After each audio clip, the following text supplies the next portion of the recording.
YouTube channel. My name is Hamida. If you're new here and if you're a returning subscriber, thank you so much for joining me again.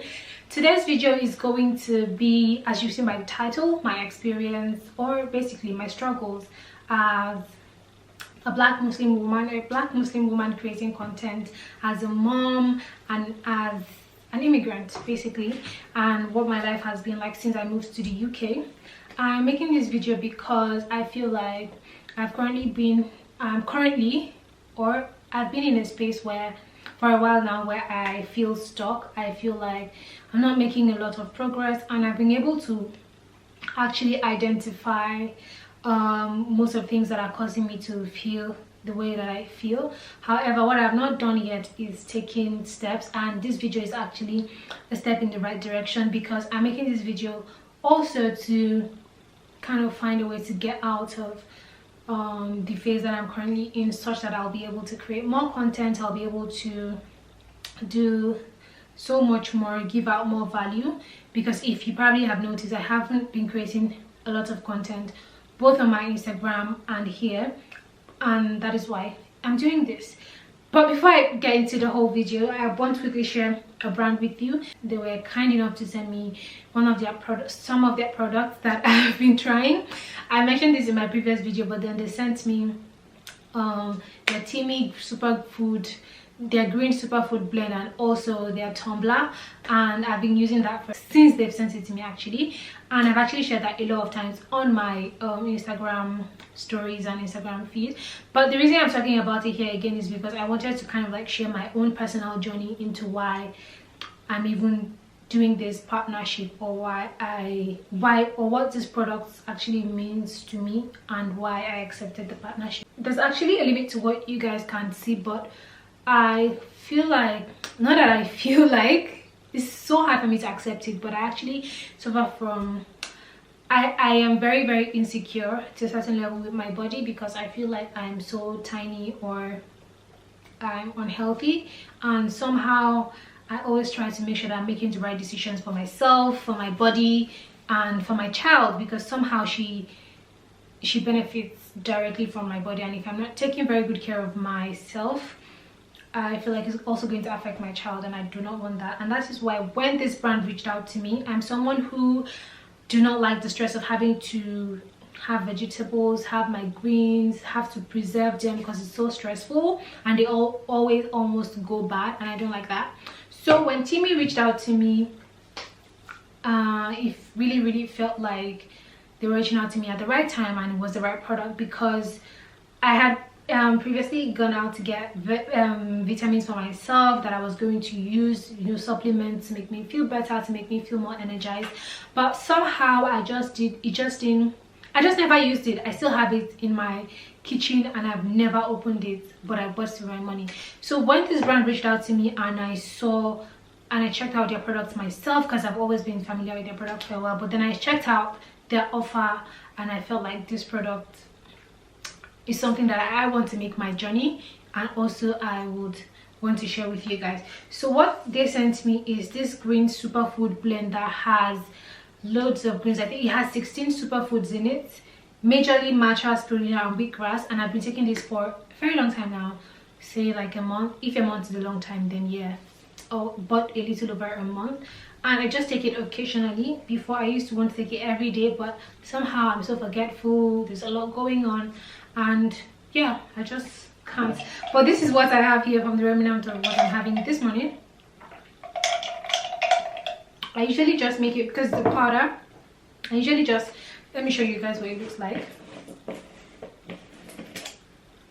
This is what it looks like. So I usually just put it in water or in my smoothie. My smoothie is the favorite way that I like to use it, because I love to have my smoothies a lot. Now this makes me feel energized, and most importantly, it gets rid of the guilt of not taking care of my body, and which is why I like the products a lot. Also, I feel very inclined to share with you guys that TEAMI, since the whole Black Lives Matter stuff has been going on around for the past weeks now, for the past 2 weeks basically, this is a brand that I feel like they've been very inclusive, and it's not just diversity, because I know that right now a lot of brands are doing this diversity thing that is actually very performative, and they don't really mean what they say. They're just doing it because it's currently trending. But I've been working with TEAMI even before any of these things came up, and I'm not the only black influencer they've been working with. They also have a lot, so I feel like, and I really felt at home with them. So I genuinely feel like this brand really cares. And since the Black Lives Matter issue, I've seen how much more they've tried to get even better at what they do, and to include more. They already are diverse, but they get better with being inclusive. Basically, one of the great things about it is that they've been very kind enough to send me a code for you guys. So if you want to purchase any of their products over £29, you get 25% off of anything that you're getting from them. With my code, it's going to be right there on the screen, and also you can be certain that you're putting your money in the right place, because they're also donating part of their sales to the NAACCP, which is the National Association for the Advancement of Colored People, and I feel like that is a very brilliant idea. However, you know what, too much talking, let's get into the video.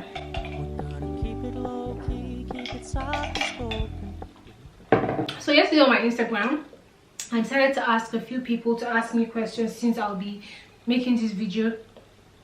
I wanted to also use this medium to answer people's questions on maybe things that are just curious about me, but majorly I already have a list of things that I want to talk about, and I'm just going to start with being a black Muslim woman creating content. Now I'm going to start with just being a Muslim woman creating content, because I've only been in the UK for like 8 months or so. I've spent all my life in Nigeria, so I feel like I had a completely different experience in Nigeria.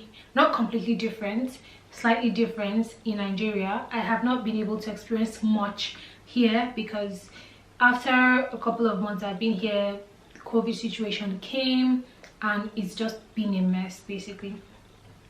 So creating content in Nigeria, I've always felt like there's not enough space for, maybe not space actually, but there's not been enough acknowledgement and opportunities for Muslim women, because I've been in spaces whereby I happen to be probably the only Muslim woman, or maybe 1 in 5.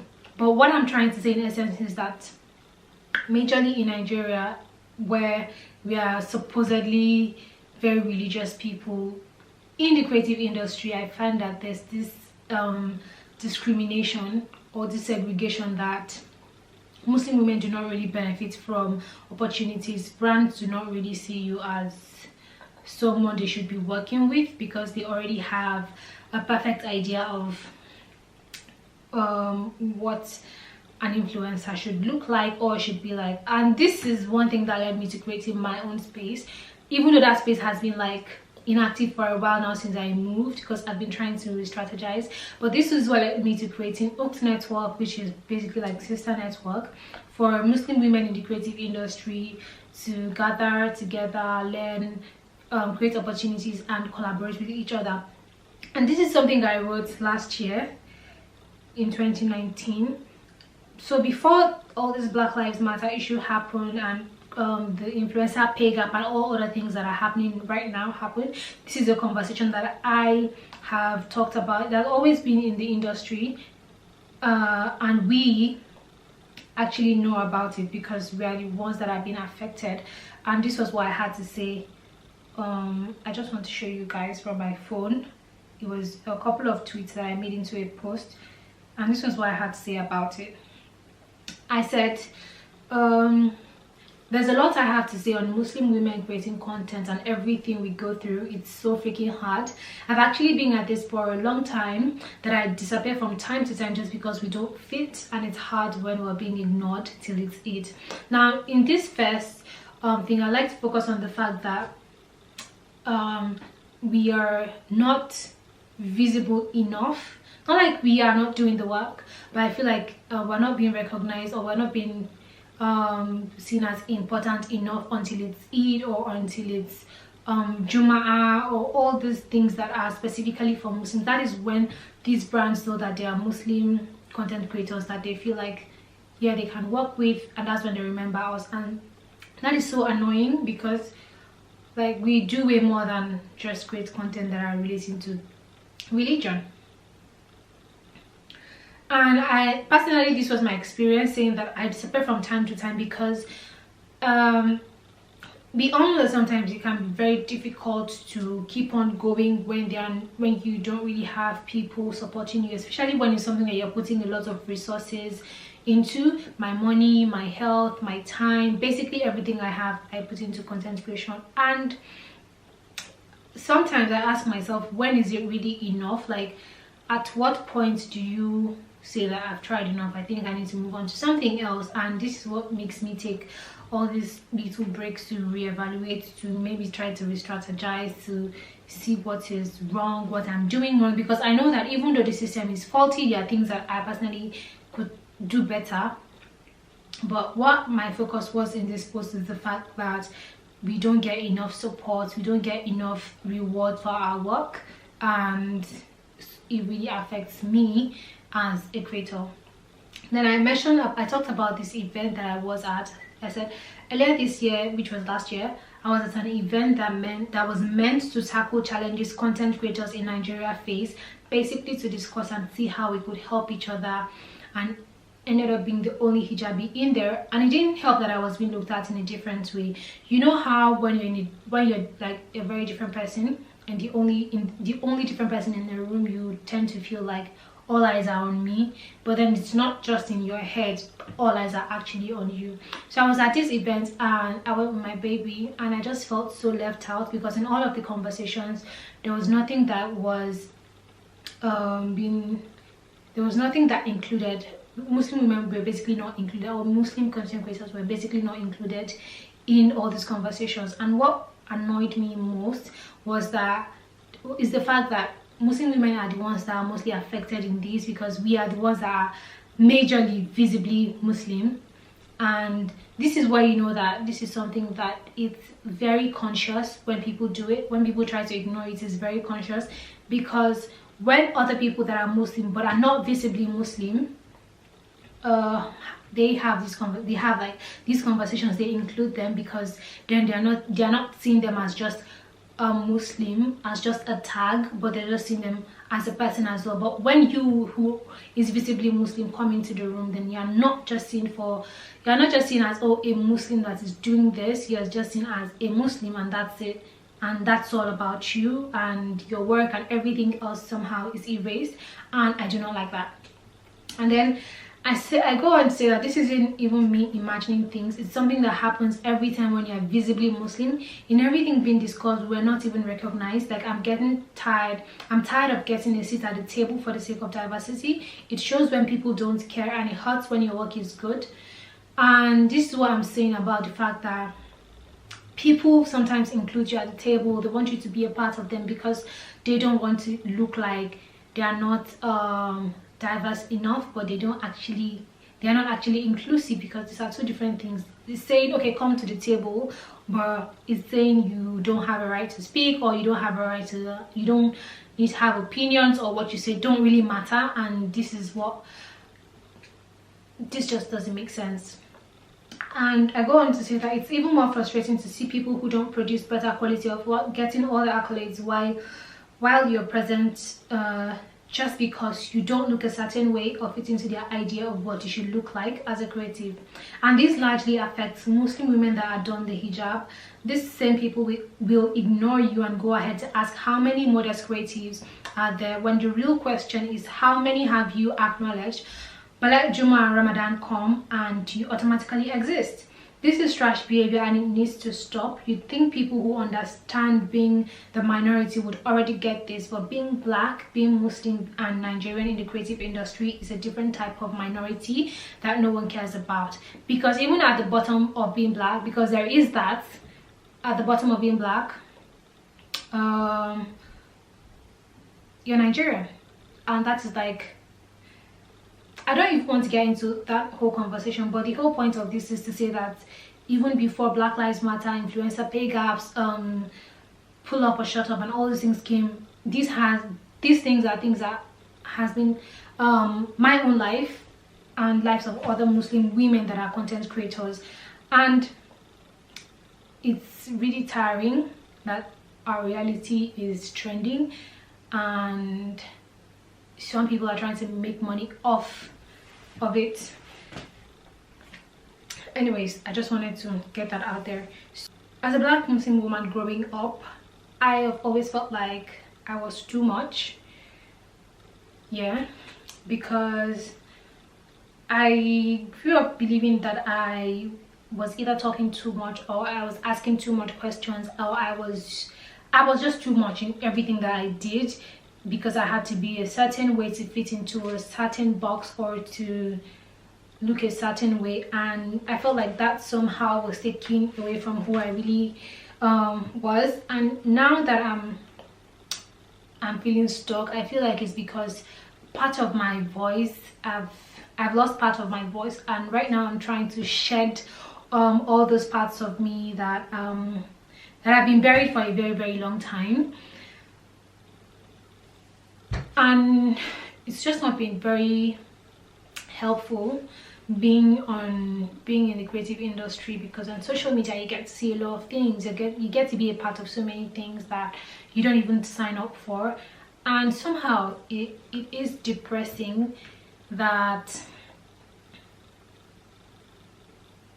I don't know, just me being myself, being Black, being a Muslim, being Nigerian is depressing in itself, because it comes with so much tags, so much pressure, so much responsibility, that in just being myself I am exhausted in not even having to do anything else. And I just wanted to talk about that because I feel like that has greatly affected my productivity as a content creator. Also, I want to talk about starting afresh and moving. Me and my family, we opted and left Lagos, Nigeria like 8-9 months ago because we wanted something fresh. Someone asked in the question why I left Nigeria, and this is the reason. When I had Inaya, or basically when we were married or after we got married, it wasn't like we just wanted to leave Nigeria and look for we just wanted better opportunities, whether in Nigeria, whether outside Nigeria. We just basically wanted better. We wanted better for ourselves. We're people that like to always just grow. I think everyone wants that. They want to grow, they want to be better than who they were yesterday, better opportunities, better things for our children. But when I got married, I got pregnant so fast. Like, yeah, I already have a video talking about that, but yeah, I got pregnant so fast. Like, I didn't even know when it happened. It happened so fast, and so it comes with a lot of responsibility, having to adjust, going from someone who was living with her parents and having to suddenly, it was my decision, but having to get married, the change of being married, and also now being a mom. And I'll just relate this to a question that someone asked and said, sorry, let me just get the question. Did you have post-wedding depression and postpartum depression? I would not call it post-wedding depression. I don't know, because I feel like that's a very big word to say I was depressed. But when I got married, I really had this kind of I was withdrawing from a lot of things, from people, from friends, from family, because I was trying to adjust.